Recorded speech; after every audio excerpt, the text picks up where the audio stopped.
আসসালামু আলাইকুম। Hello guys, এই যে আজকে গুতুম মাছ দেখছেন, কত সুন্দর আমাদের আওয়ারের গুতুম মাছ। এগুলা জাল দিয়ে ধরেছি, শুধু গুতুম।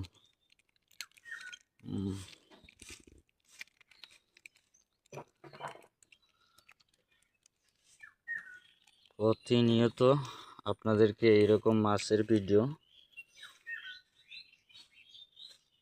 দেব। আপনারা লাইক, কমেন্ট, শেয়ার করবেন,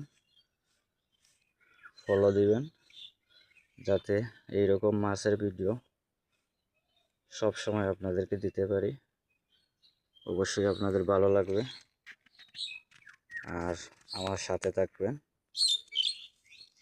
ইনশাল্লাহ আপনাদেরকে ভালো ভালো মাছের ভিডিও দেবো। এগুলো আমি নিজে মাছ মারি।